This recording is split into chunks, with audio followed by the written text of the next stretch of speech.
is going on, Only Playbook fans? We're back for another episode. Week 5 is officially in the books. We have to recap it, take away what we can fantasy football wise. It's just me and Shovit today. Shovit, what's going on, my man? How are you feeling after what was a crazy last minute outcome last night for you and Shisho with the Monday Night Football game? Oh my goodness. Luke Musgrave needed to get 11 points for me to lose, and he drops that last catch with like, I don't know, minute something remaining. And then Jordan Love throws that interception. I was going crazy. I was so hyped that I actually won that week. Man, so that was fun. But dude, I think the highlight of this week has just been the injuries, right? Like so many injuries. Oh my goodness. It's shitty thing to highlight, but you're absolutely right, man. So many injuries to talk about. What that's going to look like for the future of fantasy football for this year. What's funny enough about that last play is I was on the opposite end of the spectrum. I was up by like a point. I was up by 1.92. Well, I was up by 1.92 and I had Jordan Love and he threw that final interception. I lost by 0.08 points. So that was unfortunate, but hey, good news is I am number 1 in our league of record. So there's always that, man. 4-1 atop the standings. Feeling pretty good. So nice. No Barkley still. And once Barkley comes back, man, that team looks locked and loaded. So yeah, anyways, enough about me just bragging about my team. Let's get into the action. We have so many games to talk about. First game on the board, Shovit, Thursday Night Football, the Bears at Washington and the Commanders. Justin Fields, can he make it 2 games in a row? Certainly can, man. 40-20, they win. They cover the 6-point dog spread, over 45 cashes. Shovit, Fields was your guy last year. Talk to me about Justin Fields. Yeah, I was hoping I would go second because it would be a great follow, but you know what? It's okay. We're gonna go me first. So Fields is now at QB3 for the year, right? So this is a guy who I had Anthony Richardson, and I was trying to trade Fields because I was like, Richardson's gonna be fine, but no Richardson, Fields, no problem, right? He's gonna come in 21.2 fantasy points per game, won back-to-back games, and you know what? The one caveat is, I think the fact that Claypool is not there. Dude. I don't know. No Claypool, no getting rid of the toxicity. Maybe that's what it is. So great news for Fields owners. I think that if you didn't drop Fields, good for you. I think you continue to use him. But the biggest thing we talk about injuries, Khalil Herbert injured his ankle. Looks like he's going to be out several weeks. Roshan Johnson is in concussion protocol. So the only guy there remaining is Deontay Foreman. And so he's going to be top waiver wire pickup this week. If Roshan Johnson doesn't play, I think Deontay Foreman is a great start for this upcoming week against the Vikings too, I believe. Yeah, it's a situation where if you need somebody to plug and play this week, we don't know if Roshan will clear protocol. Concussions have been weird and they've lasted a while. But yes, the matchup is so nice that, you would risk your waiver pick if you needed somebody this week. Let's say you had a team on a bye or your guy's hurt. That would not be a bad play. The matchup is enticing. Keeping it on the Bears side there, DJ Moore, I think, just showed us on Thursday Night Football last night that he is actually a true alpha wide receiver 1, man. Because he wasn't just a 8 for 30 on 3 touchdowns with 10 targets on just like wide open bombs. It was DJ Moore on a curl route and he just shakes the defender and he's gone. He showcased his like shiftiness. He showcased his speed. He showcased everything that you could possibly see.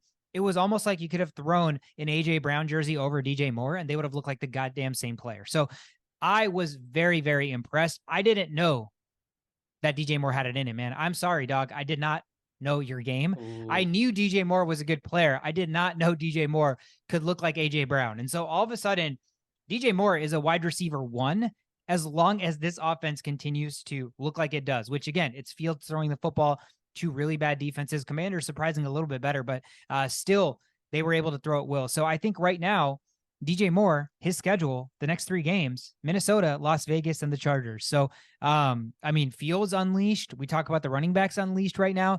DJ Moore unleashed. So all of a sudden the Bears, which 2 weeks ago, maybe rewind, I was like, there's nobody on this offense that you can start. 2 weeks later, you could start everybody on this offense. Welcome to the world of fantasy football, folks. It is so quick how things move.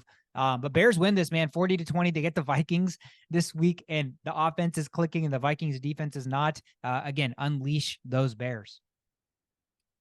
First game on Sunday, take it international. The Buffalo Bills, a little bit hungover traveling overseas. Jaguars got to stay there for a whole week. They played 2 games in a row. That doesn't seem fair. Jaguars win this game 25-20 final. They cover the 5.5 point dog spread under 48.5 cashes. Let me kick us off here with Calvin Ridley. Calvin Ridley, 7 catches, 122 yards on 8 targets, which was tied for first on the team with Christian Kirk and Evan Ingram. Biggest thing to look at here is 2 carries for Calvin Ridley for 14 yards. The problem was the talent was there. They were figuring out how to get this guy used and utilized. Putting the ball in his hands on end arounds makes me feel like they put an emphasis to get the guy the ball more. And so that makes you feel really good moving forward. Don't get me wrong, Christian Kirk's going to be there. Evan Ingram's a nice tight end. I don't think Zay Jones is he's not a fantasy starter in any format at any point. Obviously, everybody beyond that. So I think there's a world where all 3 of those guys coexist because this offense passes the football a lot. I mean, Etienne's a good running back, but he's also catching passes. So I think right now with Trevor Lawrence, I know the Jaguars aura doesn't look great, and everyone wants to be like, well, Lawrence, is he not the real deal? Man, look at the numbers. Lawrence had a fantastic game. Watching the game, Lawrence was fantastic. Again, a Calvin Ridley second foot in the end zone away from another awesome game for both Ridley and Trevor Lawrence. So I don't know how many more times that can happen before you're like, okay, maybe this is just a thing and not something that's unlucky that can regress back to like being okay. But Calvin Ridley put the doubters to rest for a week. And I think the way they use him is very, very encouraging with the fact that this offense still is not completely clicking on all cylinders. Impressive victory for them against the Bills, might I want to add. But Shovit, talk to me about the Buffalo Bills side. Yeah, no, first off, I just want to say, yeah, I mean, I was one of those doubters with Calvin Ridley, seeing his targets kind of go down a week-on-week basis. But it's good to see that he's back to seeing 7 targets, 122 yards. That's really impressive. So yeah, for the Bills side, dude, the one thing that I want to know about the Bills is like, you mentioned that this was a tough matchup for the Jaguars with the Bills defense. The Bills defense, man, had a lot of injuries this week, so it's just something to kind of consider looking down the line. So we'll talk about the injuries a little bit later as well when we talk about the matchup with the Bills and Giants. But that definitely played a role. Dalton Kincaid is in a concussion protocol, so something you need to monitor. He may not play this week, or next week. So guy you need to get. Also, for James Cook owners, right? James Cook didn't have a great fantasy game, and I think that that's part of because of the negative script. It's hard to say that against the Jaguars that they had, but he just wasn't seeing the pass catches as he normally does. He wasn't getting carries like he normally does. I think that against the Giants next week, that changes, and we get back to seeing James Cook produce for your fantasy team. It's just one of those weird games. You just toss it up, don't think about it, and continue starting James Cook the following week. Yeah, I mean, I think you have to right now until you see that there's a clear shift in somebody else being the lead back. Reverse game script, James Cook has a tough time blocking right now, so he's losing touches and losing snaps on that to Damian Harris and Latavius Murray. There is fear when you're naming 2 guys that he's losing touches to versus 1, right? So, and Latavius Murray has been notorious for being a vulture. So even if James Cook becomes, what he's shown a couple of weeks so far this year, I still think the touchdowns are going to be the hardest thing for him to come by. So I think his ceiling, unfortunately, is limited there. But I think you still have to ride him. It's too good of an offense. They had a funky week. They were hungover. Again, they landed overseas on Friday and they had to play Sunday morning at 9:30 a.m. To me, that just does not, like, you're taking an international flight, like you're jet lagged and all this, and you're having to play a football game within less than 48 hours later. It seems kind of crazy to me, but did you see what they did with the turf as well? Like, it was just concrete and they put the turf over the concrete. And so, like, I'm thinking about the Dalton Kincaid concussion. I'm like, he's just falling on concrete. Like, that sounds very dangerous. So I don't know about this whole England thing, man. This seems a little bit. First of all, it's unfair. The Jaguars were already there, and that made no sense. Like that part of it made no sense. You can't have the Jags stay there a whole week. Like, that is a tremendous advantage. Like a tremendous advantage. So that was kind of dumb, but yeah, I agree with you. This whole grow the game stuff, I totally get it. And it's cool. You get to see all the fans overseas and stuff that are supporting, American football, but at the same time, at the risk of the players, at the risk of not actually putting a good product on the field because of the jet lag, maybe let's, try to figure out a more efficient way to make this happen. Falcons, Texans in Atlanta. Atlanta comes away with a victory here, 21-19. Houston covers a 2.5-point dog spread, under 42 cashes. The abyss of the Atlanta Falcons pass catching all of a sudden, like, wanted to show out. Shove it. Yeah, dude, it's crazy, right? I mean, I was always kind of like, Drake London is going to have a decent game eventually. 9 targets for Drake London, 10 targets for Kyle Pitts. Now, Kyle Pitts, probably not going to happen every week. Like, 10 targets is really insane. But how about Jonnu Smith, man? 7 7 targets. That's 6 or more targets the last 4 games, and he even got to the end zone this week. So Jonnu Smith, man, low key might be a tight end that you stream. Also sticking to the whole tight end theme, Dalton Schultz, 10 targets this game as well, and I think that was because of the injury to Tank Dell. With no Tank Dell, Dalton Schultz gets some of those targets, but I think also the guy that's going to benefit most off of this Tank Dell injury is going to be Robert Woods. I do think that they're going to go to a veteran approach. So if I'm looking at the game and what happened, I'm considering Robert Woods and Dalton Schultz as guys I would try to pick up if I have like a Dalton Kincaid, or if I have in bye weeks on my receiving with my receivers.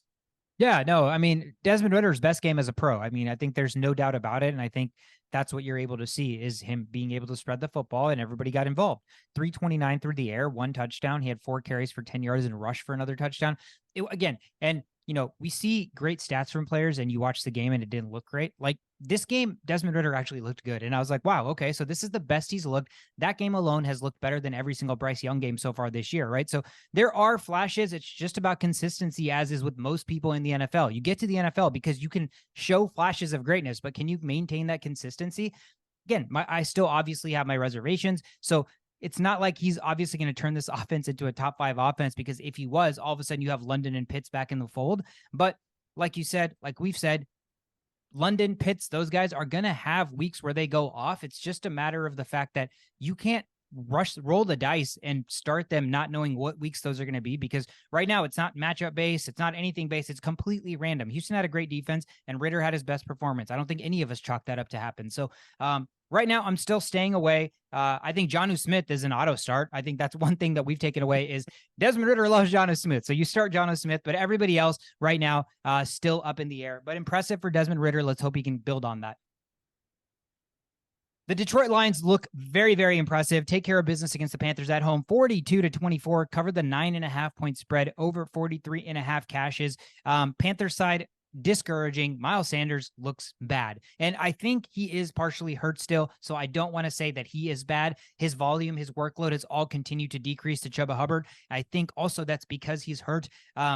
His targets are still decent, so it's weird because they understand, I think, that he's a better pass catcher. So even though he's showing limitations rushing the football, they still throw him out there on third down. So it's a weird dynamic. I think right now, if I'm a Miles Sanders owner, I am going to go out there and grab Chuba just because I don't know which way this split's going to lean. Even if you're not a Sanders owner, you can take the risk that Chuba's won the backfield now, because running backs are hard to come by. So you take risks and stabs on anybody you possibly can. Sanders trending down, Chuba trending up. You look at the snap counts, 23-20 Sanders in passing downs, but on running downs, 9-7. Chuba actually outsnapped him. So I still lean Sanders, but you definitely want to monitor the situation. It's a crazy bad offense for a rushing attack. So it's not like you're picking up this guy and expecting, amazing numbers, but he can be a starting running back on a football team right now in weeks where running backs are just continuing to drop like flies.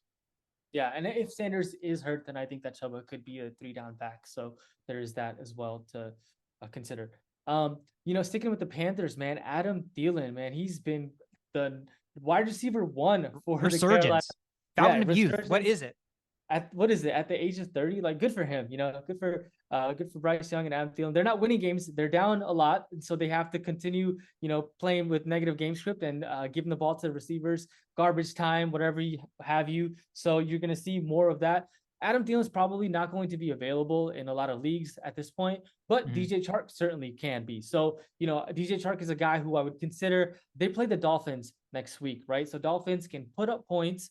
And so I am going to consider DJ Chark, given, the JJ injury, the Pickens bye week, and all of that. So certainly a guy that I'm looking at to pick up this week.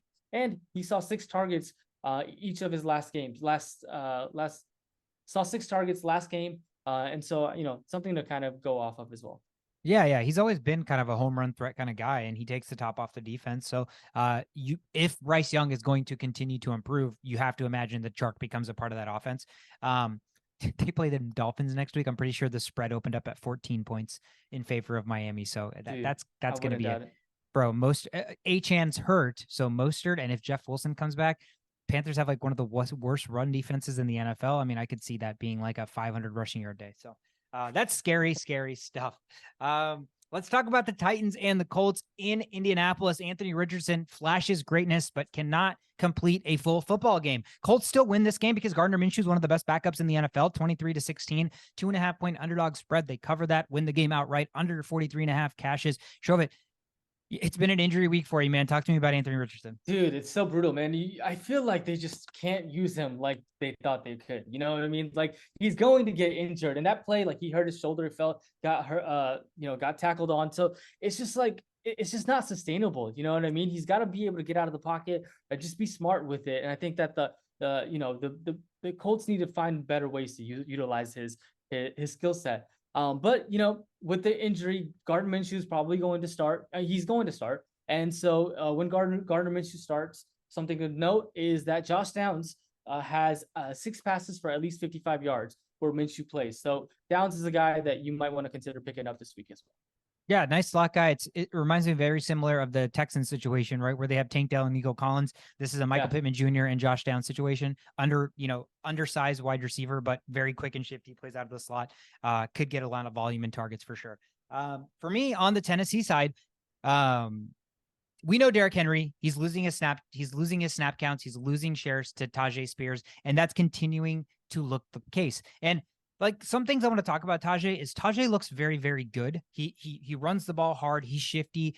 He cuts back really well. He's got really, really good burst and speed. He played 52% of snaps. He's averaging 52% of the snaps. He's out snapping Derrick Henry. He's averaging 4.8 yards per carry right now, right under 5 yards a carry, still getting about 5 targets with 4 catches. Even if he's only getting this much, he still becomes somebody that you could throw in bye weeks and flex weeks because he's getting 5 targets and 4 catches. That automatically makes him valuable. And right now, again, Derrick Henry's biggest thing with him was how durable he was as games went on, as seasons went on. And right now, that's the opposite of what's happening. So I think as seasons go on, as the season progresses, Tajay Spears is just going to continue to get more touches, man. And again, he looks the part. It's not just a thunder versus lightning situation. I think Tajay has a real threat to be the running back for the Titans of the future. So very encouraged with what I see from him.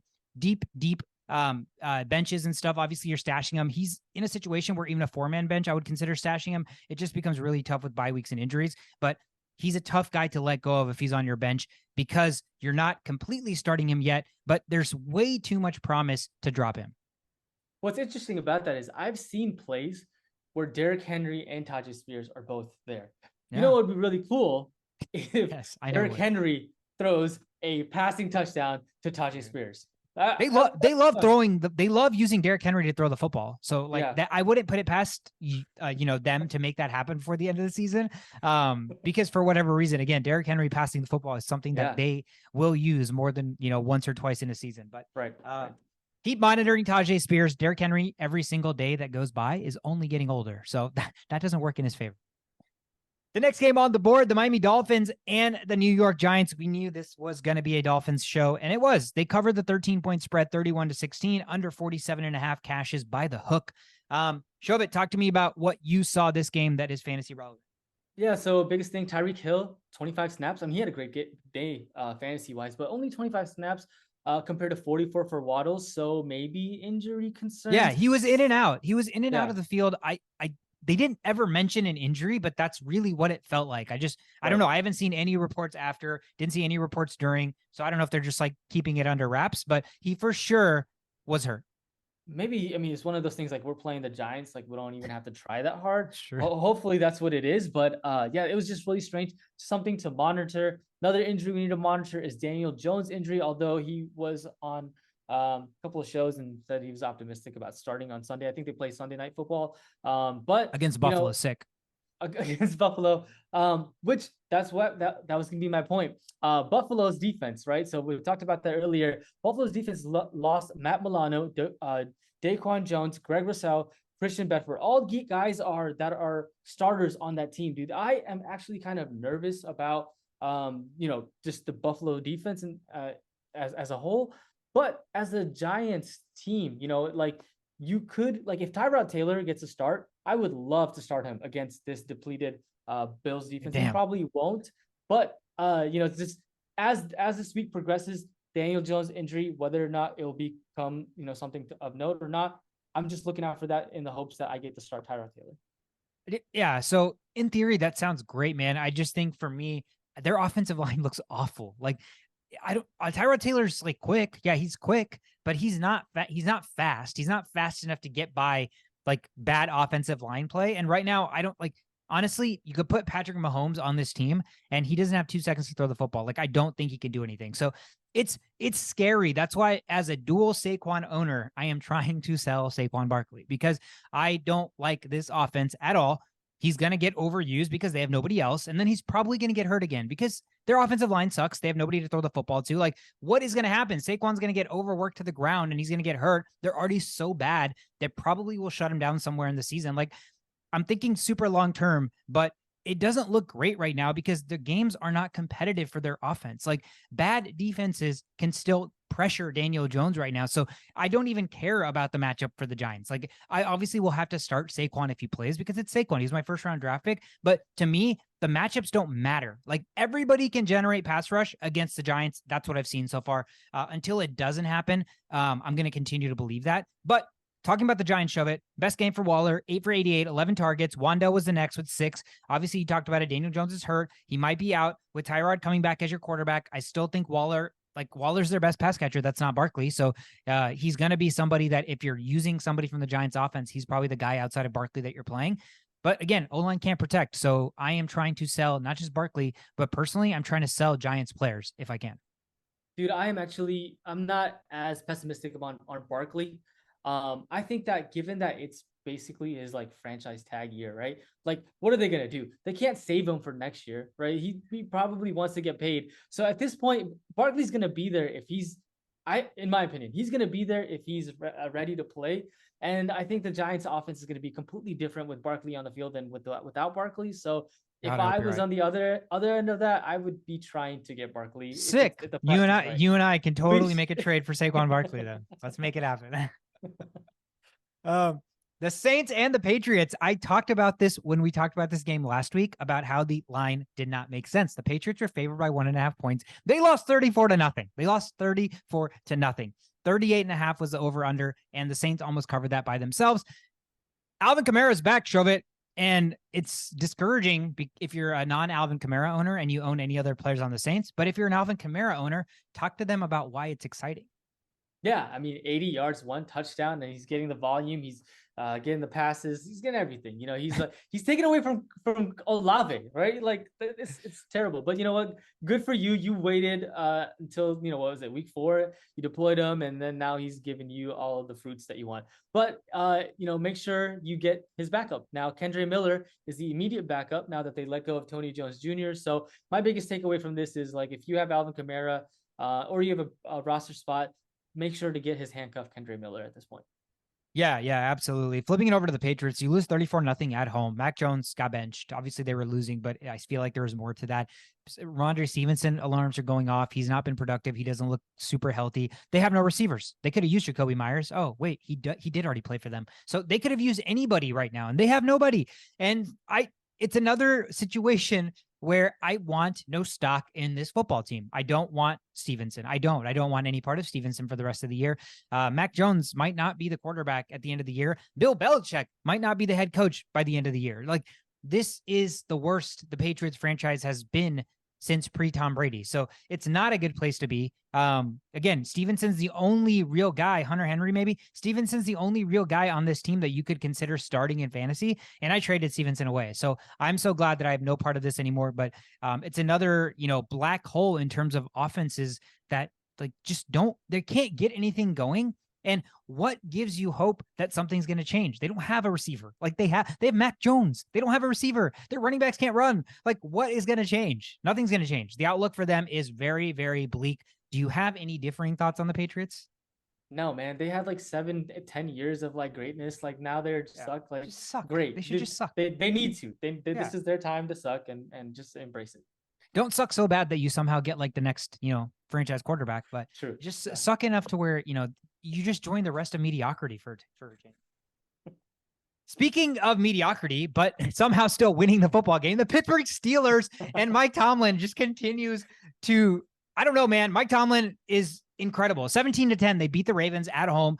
4.5-point underdogs. Their offense is so bad. It's almost like I heard this, I think, on ESPN, but I thought it was amazing. Mike Tomlin has gotten to the point where he just needs to challenge himself. It's too easy for him to go 500. So he's like, you know what? I could fire Matt Canada. Matt Canada sucks. He makes my offense so bad that it puts so much pressure on my defense. But in a way, it almost challenges me. It's like the challenge that keeps on challenging. And that's what Mike Tomlin's all about. Because in theory, bro, this offense is so bad that in no world should they have beat the Ravens. Just in no world. And the Ravens had 7 drops as a receiving core. So there was a lot that was more into that than just the scoreboard talks through. But Zay Flowers, 2 drops of the 7 drops, 5 for 73 on 11 targets. You love the target share. You hope he can bring the passes in. OBJ was back, even though he left again. Bateman was back. He dropped a touchdown. Everybody's dropping passes. Andrews dropped a touchdown. So Lamar, not a great stat line, but honestly, he played phenomenal. If his receivers just caught the football, this would be insane. And what's awesome for Zay is you get Tennessee, who everybody can throw on. You get Detroit, you get Arizona, and you get Seattle in the next 4 weeks. So if Lamar's offense is clicking and the passing is figuring it out, I'm going to continue to deploy Zay Flowers. Let's just hope he doesn't drop the football. But Shovit, Pittsburgh won, so I know you want to talk about something about the Steelers. Yeah, I mean, Lamar was doing great until he wasn't, and he threw that interception. So that's kind of what led the Steelers to get that touchdown with George Pickens. George Pickens, a solid day, a 6 reception, 130 yards, 1 touchdown. Love to see that. That's what we need from George Pickens. But the thing is, Deontay Johnson is set to come back after the bye. So I think that you can't expect George Pickens to have this every single week, but I think that Deontay Johnson, once he's back, he's going to help this offense. We need 3rd down conversions that we're not getting. And so we need all the help that we can get, and Deontay Johnson should make this offense better. So I'm a little more optimistic after the bye. And the biggest thing is, Jalen Warren versus Najee in the Steelers team. And so I don't think if you can avoid starting either one of those, you do. I lean Warren if I was to pick one. But it's just that they're exactly split carries. Like carries, catches, targets, everything is split. Routes run as well. So you really can't do anything with that at this point. You keep going with George Pickens and Deontay Johnson when he comes back. And that's really all there is to the Steelers offense in terms of fantasy right now. Yeah, I mean, you just need to see a world where the Steelers can support 2 fantasy receivers, let alone the fact that they've been a team that loves to use their tight end. Freiermuth is hurt now, so I don't know what that means. They have like 3 tight ends, right? Who's their backup? They've got Darnell Washington, the guy from Georgia that we got. Oh yeah, but they're split carries or split targets, so they don't really. No one has outshined anyone yet. So there's nothing of note there in the tight end landscape either. Dude, the Steelers need freaks on the field to make it easier for Pickett. And Darnell Washington is a freak show. Why is he not getting on the field? Is he not learning the playbook? Like, what's wrong with him? He's a blocker, and then Connor Haywood has been there. He I guess knows the playbook. He's a good route runner too. So it's one of those things. He's a rookie. He'll get his time eventually. Yeah, absolutely. Big matchup here. The LA Rams are hosting the Philadelphia Eagles. Eagles win this game on the road 23-14, cover the 3.5-point spread, under 49.5 cashes. Cooper Kupp, big return, the vaunted return of one of the best receivers to play football, one of the best fantasy football players of all time. And it did not slow down. I mean, first drive, Shovit, this man had 5 catches for like 50 yards. And there's no other player that's doing that. Like even Justin Jefferson is not doing that because they don't like the offense is all Cooper Kupp and everything else is working off of Cooper Kupp. Like it's insane. And you know what's crazy? The defenses know that. Everybody knows that. I know that. You know that. Randos on the street know that. Like, janitors mopping the floors know that in random schools. Yet nobody can stop Cooper Kupp. I don't understand. I just don't get it. I don't get how this guy can't be stopped. At some point, don't you need to just like bracket man-to-man him with like one guy here, and just be like, fuck, dude, if he's going to get open every play, let's put 3 guys on him because it's not mattering. But silver lining to all of this, Cooper Kupp goes back to being insane. He's probably a top 3 receiver for the rest of the season. So rejoice if you were the guy that drafted Cooper Kupp and was able to kind of storm the weather while he was on the bench. But Puka Nacua, everybody was fearful about what was going to happen to Puka. Puka had more points than Cooper, but he had less targets, 7 for 71 and a touchdown. But it's a world where they both look awesome. Both had double-digit targets, and nobody else really mattered. Tutu doesn't matter anymore. They traded Van Jefferson because he's not getting time. So now he's on the Falcons where they throw the football even less. So I don't know what Van Jefferson went to do there, but cool. But the biggest person that's going to lose touches because of Cooper Kupp is Kyren Williams. Kyren Williams was catching the ball out of the backfield at a stupid high rate that was not sustainable.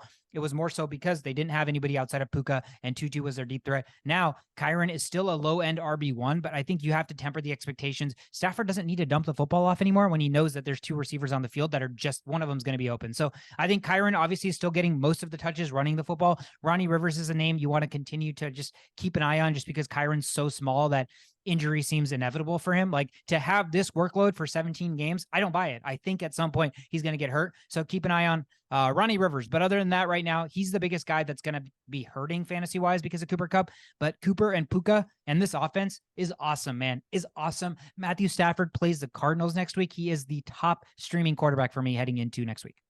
Man, Cooper Kupp owners rejoice.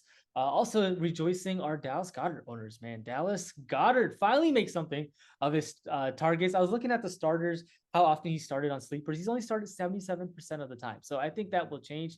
They play the Jets next week. So I think, Dallas Goedert owners, I'm sure some people even dropped Dallas Goedert with the way he was playing. So, rejoice, he's back. But the thing about the Eagles offense that I've kind of seen is that it's Jalen Hurts, it's AJ Brown, it's Swift, and then everyone else kind of comes and goes, right? People that have Devontae Smith, some days he's doing decent numbers, 10 plus, 15 plus, and then some days he gets 2 points or 4 points. And so I think that's just the landscape of the Eagles. They can run the ball, they can pass the ball. Jalen Hurts runs the ball as well. So that's just what you get with this team. It's very similar to a couple of other teams where you just have too many good players, too many mouths to feed, right? The 49ers, 49ers, yep. Similar situation. And even the Dolphins. Jalen Waddle's a fantastic receiver, but he doesn't do much because he doesn't need to. So those offenses, you always want those players. It's like a weird dilemma where it's like, I obviously want a really good player on a really good offense, but you're right. There's weeks where those guys just aren't needed and the team still wins. So it's the dilemma between a bad team that has one guy who's obviously doesn't have the upside of this Waddle per se, but he's their focal point, or the complementary piece that could get one catch for 80 yards and all of a sudden make your week. So it's a weird thing. Yeah. I put in a trade offer. Speaking of Devontae Smith, I tried to trade for Devontae Smith. I think I sent Jacoby Myers, maybe. I sent Jacoby Myers for Devontae Smith. On paper, stats wise, that's a very fair trade. I honestly think Jacoby Myers is a wide receiver too the rest of the season. He's good and they use him so much. Like Jimmy G uses him a lot. But you're buying low on Devontae Smith. 1 catch for 4 yards this past week. AJ Brown's had 3 amazing weeks and Dallas Goedert popped off. People are probably like, oh no, is Devontae Smith going to get the football? And that's where you got to capitalize, man. Fair. The Arizona Cardinals and the Cincinnati Bengals played in Arizona. Bengals win this. Joe Burrow is back. Jamar Chase is back. 34-20 final. 3-point spread cover over 45.5 cash. But one thing I want to talk about, I don't want to talk about all the cool stuff. I want to talk about death, taxes, and Joe Mixon being inefficient as a running back and consistently producing is literally the most obvious thing in all of football. 25 touches for this. 25, not touches, 25 carries. Carries. This is not 2002. Barely anybody gets 25 carries anymore, man. But Joe Mixon, here we are, 25 carries on a measly 81 yards, 4 catches for 13 yards. He's RB 18 on the season. I mean, he had 3 carries from the 1 yard line and didn't score a touchdown. So, I mean, if there was a product and a game that you could watch film on and be like, how do I get a good glimpse and understanding of this player from fantasy football perspective? Watch this game. Look at this box score of Joe Mixon. This is exactly who he is. But the volume is so sexual that you're like, how could I not want this? 25 rushes. Barely any running backs could dream of that. So death, taxes, and Joe Mixon being inefficient, yet being a low end RB2. Nothing has changed. Yeah, that's just who he is. All right. So speaking of running backs, James Conner goes to the IR for the Cardinals. So you have to now, figure out who the immediate backup is. It's most likely going to be Emari Demercado. They also have Keontae Ingram, but he's missed the last 2 weeks. He's kind of bad. Neck injury, he's kind of bad. And DeMarcado, I think, is also the guy that they use in passing down situations. I expect the Cardinals to be down often, have to use DeMarcado, their passing back. So you need to go out and set a waiver claim for him if he's available. I'm still gonna try to get Ingram just because we'll see what happens. You never know how they're gonna really utilize him. This week it seems like it's DeMarcado. Next week it may not be. So that's where we're at with James Conner. Yeah, I have my reservations about how to approach this waiver wire claim, right? DeMarcado seems like the guy, but we already, like, James Conner ran the football well, and they're still playing from behind. Now, James Conner is like a workhorse. I don't think DeMarcado or Ingram are either going to be like the James Conner. So I think anytime you have a situation like this, the best guess, educated guess, is that they're going to split the touches and they're just going to ride the hot hand, or, one guy comes in, one guy comes out. But I think I'm with you. At least in the short term, if you want a guy, it's definitely DeMarcado. But I also still think the long-term projection of Ingram entices you more because he's younger and you're still holding out hope for something down the road. But I think if you're going to pick somebody up for this week, it's DeMarcado. Yeah, and the only other guy, so Ingram's probably still hurt. He didn't play. The other guy that they have is Corey Clement, who they just picked up. Ex-Eagle. Ex-Eagle, exactly. So I think that DeMarcado gets the bulk share of carries, and that's the upside. Not that he's good, but yeah, exactly. Bulk share. You need running backs. Go get him. Right. Jets and Broncos, next game on the board in Denver. Turner was there. Shout out Turner. Jets win this game 31-21. The Jets covered the 2.5-point dog spread. They were underdogs. What? Over 42.5 cashes. Shove it. Running backs on the Broncos. What's going on? Dude, McLaughlin looks good. He actually looks good. It's quick, man. And he's quick. However, for people that put a waiver claim for McLaughlin, Javonte Williams is coming back next week. If you picked up Samaje Perine, drop him. I think Javonte was a full participant in practice today. I think I got that notification. So yeah. Well, he was practicing last week too, but they just didn't play him this week. So yeah, I mean, I don't know, man. I don't know if there's a world where McLaughlin and Williams does well. It's the Broncos. It's the Broncos. Exactly. They could both be really good, bro. But the franchise, the team, the situation is a shit show. So yeah, I think everybody's in a bad spot. I think Javonte owners are in a bad spot. I think if you picked up McLaughlin, what are you going to do with that guy? He's splitting the touches by a third with two other running backs. I think you hold on to McLaughlin. Javonte Williams, you start if you have him. Perine, you drop. I think Perine's got to go. Yeah, dude. I don't know, man. It's another situation where, yes, I crave having running backs on football teams that I know will get touches. But who's going to be the guy that gets the most touches? I have no idea. And Javonte, so it wasn't that, I don't know if it was full practice, but he came out and said that had last week been a playoff game, he could have played. So that just goes to show you that he's absolutely playing this week. So that, I think, alone would mean that you should not start McLaughlin. I don't care how he does. He could get 3 catches for 300 yards and 3 touchdowns. That Javonte Williams, their starter, has said that he could have played last week. He's been practicing in full. He's going to play. So unless you're desperate, don't start McLaughlin. But you know who you can start for the rest of the year, and I think it's behind CMC and Eckler is the best running back moving forward in fantasy football. It's Breece Hall. It is Breece Hall. He is RB3 for me moving forward.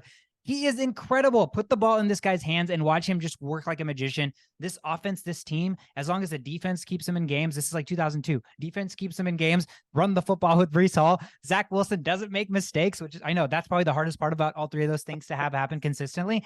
Then they could be good. So Breece Hall looks scary. I'm just so annoyed with myself that I really, really thought Dalvin Cook going there, as somebody who is a Vikings fan who saw the has-been of Dalvin Cook last year. I really believe that was going to dip into Breece Hall. There's a world where halfway through the season right now, the Jets should cut Dalvin Cook. He's bad. And Michael Carter is still their third down running back right now at times. So Breece Hall, man, if somehow somebody is like, oh, I don't know, I want to trade Breece Hall, go out and get him. And right now, I'd take Breece Hall over Saquon. If somebody wanted Saquon for Breece straight up, I would do it in a heartbeat. So Breece Hall, RB3 behind CMC and Eckler for the rest of the season.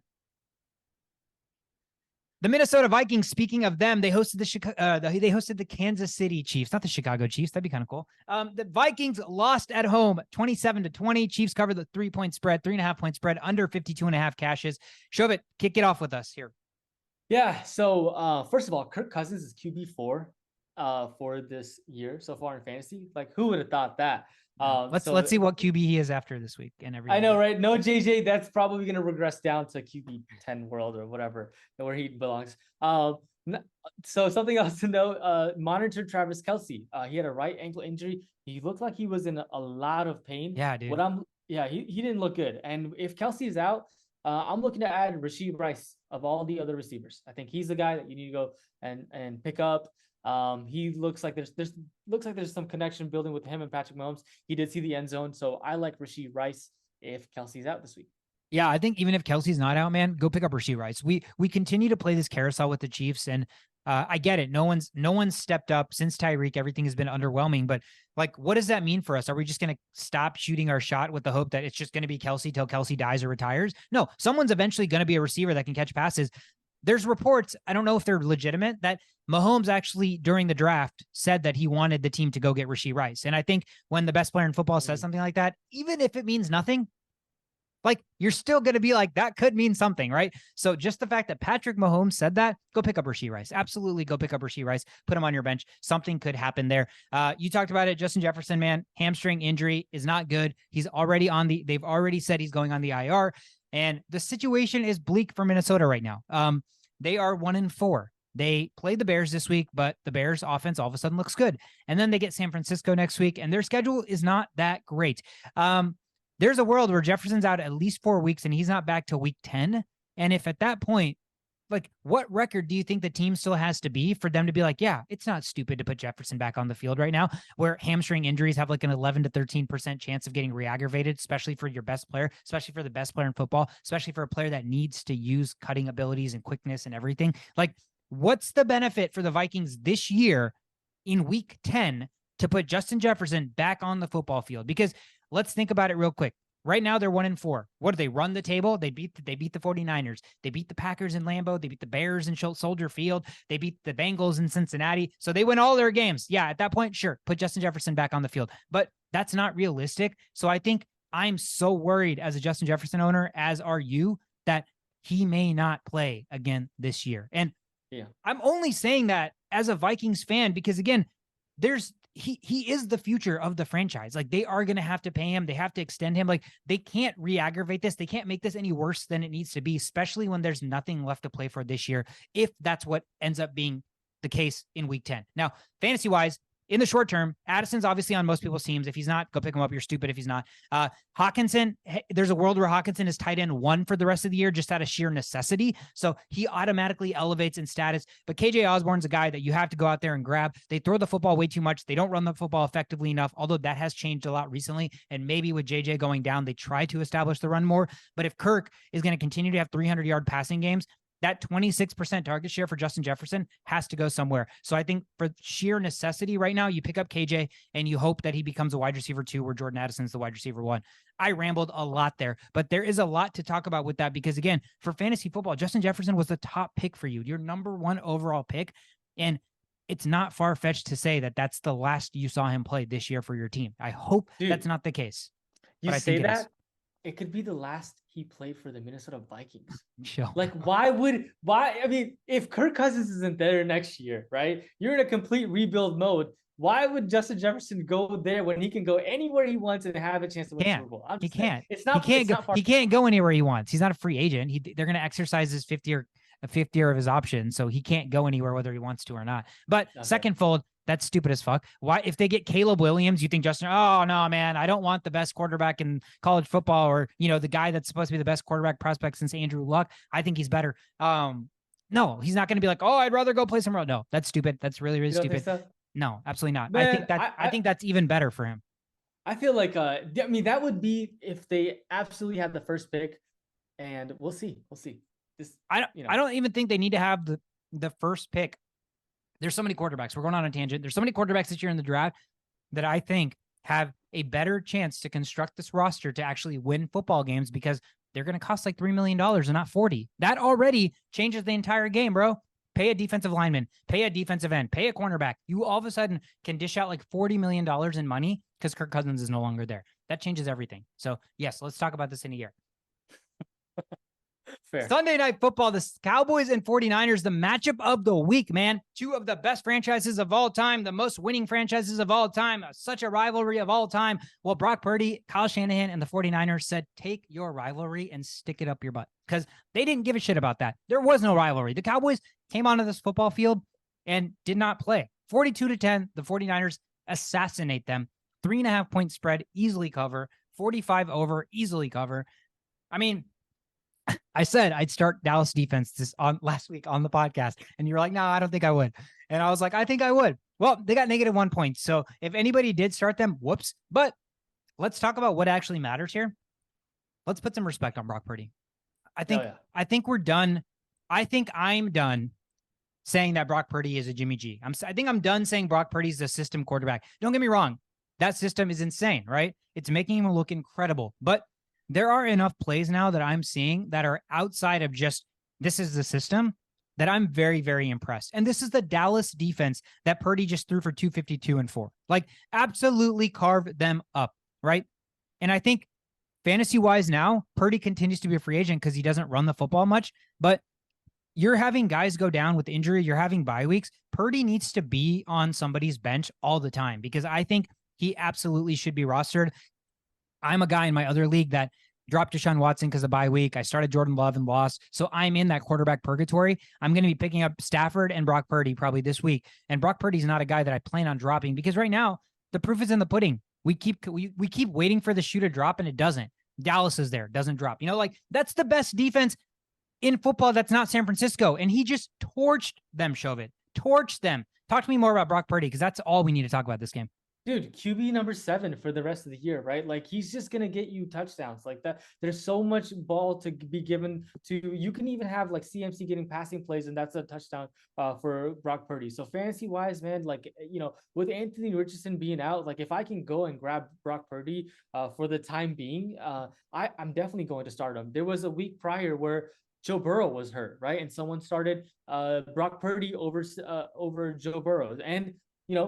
And Brock Purdy did better. So absolutely, Brock Purdy is the real deal. He's had a whole year of experience, and he's growing, and he's becoming a better quarterback as in terms of accuracy goes. And he's just straight chilling in our free agency. And I think it's enough of that, and we're not going to see that anymore. But we talked about Brock Purdy. I do want to talk about one guy. So CMC, man, CMC is just being like, he's having a phenomenal year. Like, back in, I think it was 2019 CMC year. Like, that's how good this CMC is, right? And so the immediate thing you need to consider is, if CMC goes down, who's the backup? We've been talking about Elijah Mitchell. Elijah Mitchell has missed his 2nd straight game. So right now, Jordan Mason is actually his immediate backup. So if you're a CMC owner, you're listening to this, go and, if you have a bench spot, you need to handcuff Jordan Mason just in case CMC goes down, given Elijah Mitchell's injury. And he's been like a trade target for the 49ers because they really don't need him. Yeah, no, I absolutely agree with you. I think CMC is like one of the few, like, I used to love handcuffing, but now with 4-man benches, it's almost impossible. Like, I used to handcuff all my running backs and still get all the free agents I wanted, right? That doesn't work that way anymore. CMC is the exception to the rule. CMC, because he's CMC, because of his usage, because of the offense that he's in, because we've seen that any running back can get plugged into that offense and be good. Yes, CMC is the only guy who's, not only, but in my opinion, one of the few guys whose backup you absolutely need to handcuff and have at all times. Oh, let's end the episode show of it. Monday Night Football last night. God, I can't believe I have to relive this. The Packers and the Raiders. Raiders win this game 17-13. They cover the 1.5-point spread under 45 cashes. I didn't love anything about the Packers offense. I hated everything. Jordan Haidt is what they should call him. 16 for 30, 182 yards, 3 mofo and interceptions, 2 carries for 37 yards. Whoop-de-doo. Early season QB ranking disguise candidate. The flaws were there, man. This is a horrific Raiders defense. Horrific. Outside of Max Crosby, they're horrific. And you could not throw the football down the field. If he didn't have like that 80-yarder to Watson randomly in the 4th quarter, he would have been piss poor. And I mean, I can fault myself for starting him. The track record was there. The matchup was there. I felt like he wasn't going to put up less than 5 fantasy points. So it's unfortunate. If he had put up 5, I would have won, but he put up less than 5. So I lost. But Jordan Love, man, the jury is out now. You have been exposed. The Packers look like they're in trouble. No Aaron Jones, who seems like the best player on their offense. Romeo Doubs didn't touch the football for like 45 minutes last night. Christian Watson's finally getting healthy. That's nice. He's got the burners, but Packers all of a sudden just kind of in a little bit of a flux. Yeah, I mean, they're a young team. And Luke Musgrave's out there like doing the wrong plays on offense and doesn't getting fucking shit on by LaFleur. Yeah, right, and doesn't play for a little bit. And so I think that the good thing about the Packers is they're heading into the bye week, so expect them to kind of like turn things around. Maybe Jordan Love to kind of come back into what he was in the first 2 weeks of the season. Maybe not, but just something to look out for. But you're right. The only guys that you would continually start without blinking an eye is Christian Watson and Aaron Jones. Everyone else, I guess it's matchup based and luck of the draw. Yeah, no, absolutely, man. They're in trouble. They're definitely in trouble. One thing I noticed with Jordan Love is I just felt like he does not step up in the pocket. It's like he plays quarterback like we play Madden. We're just continuing to try to drop back to wait for a receiver to get open. And that works when you're like Mahomes. That works maybe when you're Josh Allen and stuff, and you have a wicked cannon and your awareness to scramble around the pocket is like second to none, right? So no matter how many rushers are running free, those guys will always get the football off. That's like one thing for a fact.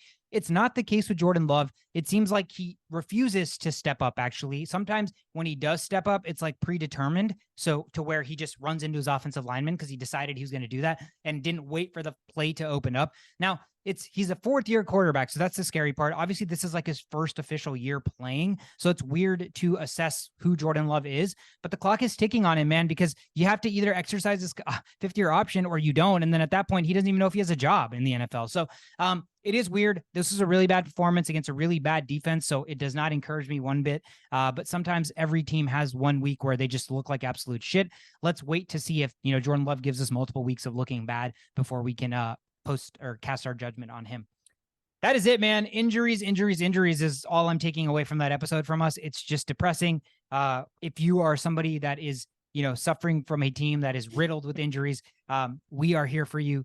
Come here and talk to us. We will help talk you through the situation.